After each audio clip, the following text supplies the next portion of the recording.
예, 안녕하십니까. 일렉트릭 아이디어 TV 건반장입니다.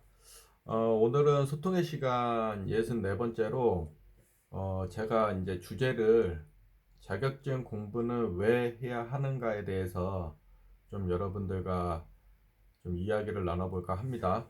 뭐 이야기를 나누기보다 이제 제가 일방적으로 설명하겠죠. 그리고 좀 시간이 좀 준비한 게 좀 많고 부연 설명이 좀 있어서 시간이 길 수도 있으니까는 요점 좀 참고해서 봐주셨으면 좋겠고, 일단은 제가 이거를 시간 봐가지고 10분 단위로 하든 20분 단위로 해서 이게 뭐 1부나 2부나 3부, 4부 이렇게 쪼개가지고 업로드를 할 예정이에요. 이 점 좀 감안하셔서 영상을 이제 들으시면 좀 좋을 것 같고, 그리고 제가 유튜브 채널을 만들었을 적에 유튜브 채널을 만든 이유에 대해서 제가 이제 설명을 드렸던 적이 있어요.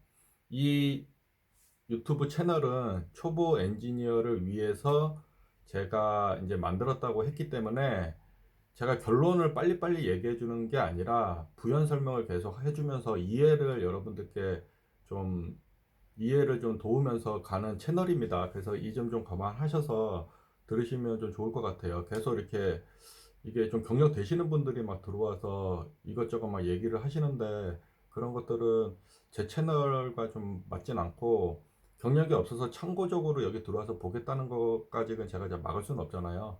그래서 그냥 보시면 되고, 그냥 생각이 다를 수 있어요. 왜냐면은 제가 전문적으로 얘기하는 게 아니라 초보 엔지니어를 위해서 이제 좀 쉽게 설명하는 부분들이 좀 있다라는 거죠. 그리고 이제 예전에 제가 막 싱글라인이나 막 이런 것들 들어가다 보니까 사람들이 안 들어와요. 어려우니까. 그래서 좀 쉽고 좀 간편하게 이해할 수 있도록 여러분들께 좀 설명을 드릴 겁니다. 길게 좀 설명이 될 거니까는 이제 끊어서 이제 조금씩 봐주시면 좋을 것 같아요. 어, 여기 지금 앞에 이제 보이시는 요 산이 이제 우리 그 잘 보이시진 않는데, 여기 그 흑성산에서, 천안의 흑성산에서 바라본 이제 독립기념관의 모습이에요. 사실 제가 이 검정색 테두리가 좀 나와 있어가지고 없애려고 해봤는데, 이게 옛날 한글 프로그램이다 보니까 제가 이제 조작을 잘 못하겠는 거예요. 요즘 거는 되게 쉬운데, 그래서 이렇게 좀 나올 겁니다. 이해해 주시고 좀 봐주시면 좋겠어요. 음, 멋있죠? 예, 후련하죠? 이렇게 시원하고. 음, 예, 일단 먼저 자격증 공부의 목적에 대해서, 뭐 필요성일 수도 있어요. 필요성. 목적에 대해서 좀 생각해 봤어요. 첫 번째는 학생의 경우, 학생의 경우는 왜 자격증을 이제 취득해서 공부를 할까? 취득하기 위해서 왜 공부를 할까? 이제 곰곰이 이제 생각을 해 봤는데, 가장 큰 거는 취업을 위해서인 것 같아요.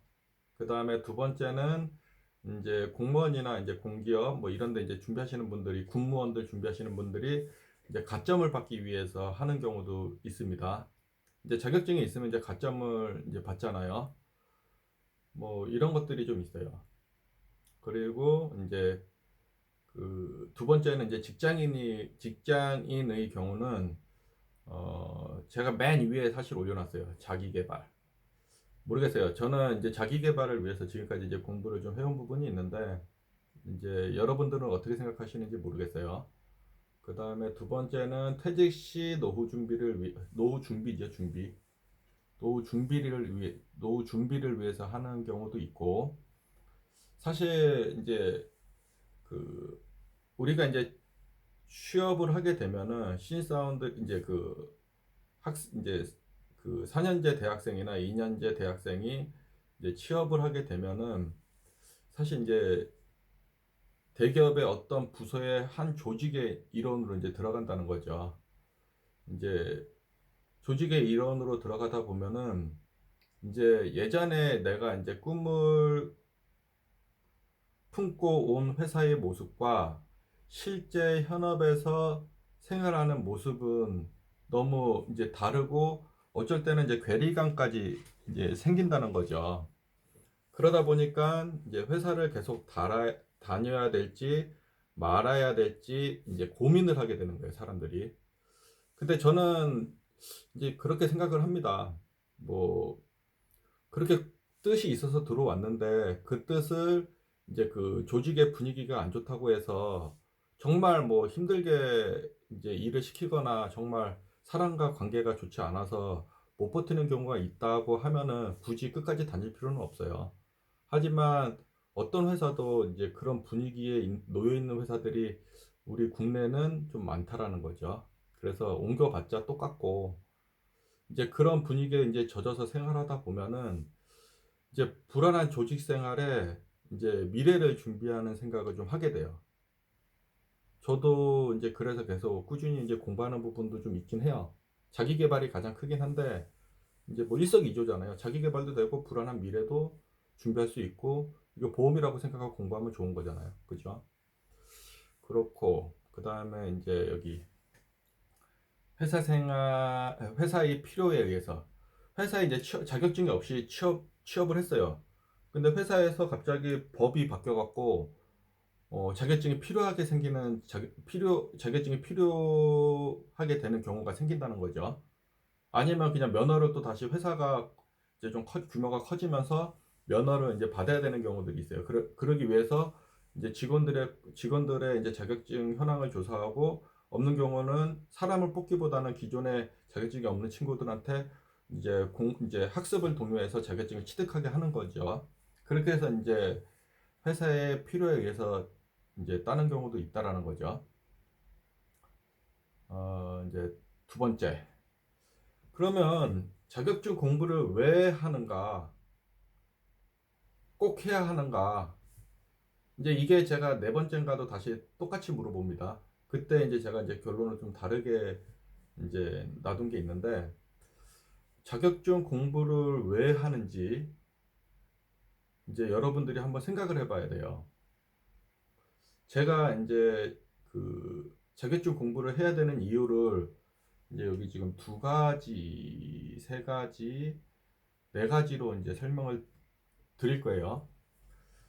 첫 번째는 전공 분야 자격증 취득은 기본이라고 저는 생각을 합니다. 뭐 기능사든 산업기사든 기사든 기능장애든 기술사든 이제 어떤 조직에 어떤 이제 과에 들어가서 일을 하는데 내가 전기 일을 한다는 거죠. 아니면 내가 또 가스 일을 한다는 거죠. 아니면 내가 소방 일을 한다는 거죠. 아니면 내가 위험물을 해. 아니면 내가 산업안전 업무를 해. 아니면 품질 업무를 해. 이게 다양한 이제 일들이 있는 거예요. 거기서 일을 할 적에 그래도 현업에서 이제 분위기 파악을 하고 뭐 사규를 보고 뭐 방침을 보고 지침을 보고 하면서 규정을 보면서 이제 공부를 하지만 일단은 자격증을 공부하게 되면은 그런 법규 사항들을 이제 자격증에서 깊게는 들어가지 않지만 공부를 할 수 있다라는 거죠. 그래서 저는 이제 생각하는 게 전공 분야 자격증 취득은 업무에 있어서 기본이라고 저는 이제 생각을 하는 거예요. 그리고 이 현업과 이제 매칭이 되지 않는 이제 부분도 물론 많이 있긴 하지만은 자격증 취득을 학습을 통해서 이제 배우는 것들이 좀 많아요. 현업에서 똑같이 써먹는 부분도 물론 있지만 그 비율은 이제 자격증으로는 낮지만 그래도 그 분야에 뭔가 큰 흐름을 알 수 있게 하고 깨우치게 한다는 거죠. 그래서 저는 일단 제일 위로 올려놨습니다. 자격증 공부를 왜 해야 하는가? 그 다음에 두 번째, 여러분들이 자격증 공부를 해야 되는 이유는 왜 해야 되냐면요. 이제 이 말은 맞다고 생각하시는 분들이 있을 수 있고 맞지 않다고 생각하시는 분들이 있을 수 있어요. 이제 설계업, 이제 자격증이 다 동일하게 이게 엮여져 있는 건 아닙니다. 이 뭐 설계업이나 공사업이나 감리업이나 점검업 다 엮여져 있는 건 아니에요. 이제 여기서 이제 해당되는 것만 보시면 될 것 같고, 이제 설계업이나 공사업이나 감리업, 점검업을 하려면 이제 면허가 필요해요, 회사는. 설계업을 하려고 하면 면허가 필요하다는 거죠. 거기에 필수 기술 인력이 들어가 있어요. 뭐 기술사 한 명, 아니면 뭐 기사 한 명에, 뭐 산업기사 이하 두 명, 아니면 산업기사 이상 두 명에, 뭐 그 위에 뭐 기능사 몇 명, 뭐 이런 식으로 해서 이제 면허 기준들이 있어요. 그 면허 기준들을 이제 맞추기 위해서 이제 회사는 이제 직원들을 이제 뽑아야 될 거잖아요. 그 자격증을 가지고 있는 직원들을. 이제 그런 것들을 보면은 이제 좀 채용에 유리할 수 있다라는 거죠. 이게. 뭐 대기업은 사실 뭐 2천명, 3천명씩 있는 그런 대기업은 면허 내는데 다섯 여섯 명만 있으면 돼요. 거기에 뭐 소방 면허 아니면 설계업 면허 뭐 이렇게 할 적에 막 중복돼도 돼요. 그런 것도 한 회사에서 이렇게 거는 거니까. 그런 경우는 이제 뭐 20명, 20명 뭐 면허별로 뭐 그 면허별로 뭐 예를 들어서 뭐 다섯 명씩 들어간다고 하더라도 10개의 면허가 있어요. 그래도 50명밖에 안 되잖아요. 뭐 몇천 명씩 되는데 50명이면은 그 많은 게 아니잖아요, 사실. 그렇기 때문에 그런 회사들은 그 이 기술 인력 확보가 사실 어려운 게 아니에요. 그냥 이 사람이 빠지면 다 직원 중에 다른 사람을 이제 껴놓으면 돼요. 하지만 이제 우리가 말하는 단종업체, 뭐 전기공사업체나 전기설계업체나 아니면 전기감리업체나 아니면 전기 점검업체, 시설관리업체, 이제 점검, 이제 자가용 설비 이제 우리 점검해 주는 거 있잖아요. 소방도 마찬가지고 설계업이나 공사업, 감리업 이런 회사들 보면은 이제 소규모 회사들이 많다라는 거죠. 이제 그런 회사들은 직원이 한 명 빠지면은 충원을 해야 되는 경우들도 있어요. 물론 이제 규모가 큰 이제 단종업체 중에서도 전문으로 하는 그런 회사들이 있다라는 거죠. 그런 회사는 이제 물론 이제 직원 중에 자격증을 가지고 있는 직원도 뽑지만은 아닌 경우도 있어요. 그럼 뽑을 적에 사장 입장에서 생각을 해보세요. 얘가 한 명 빠지면 면허 유지가 안 돼. 그렇기 때문에 가능한 한 자격증이 있는 사람을 뽑을 가능성이 높다라는 거죠. 뭐 20명을 뽑는 적에 면허는 5명만 필요해. 면허를 유지하기 위한 기술 인력은.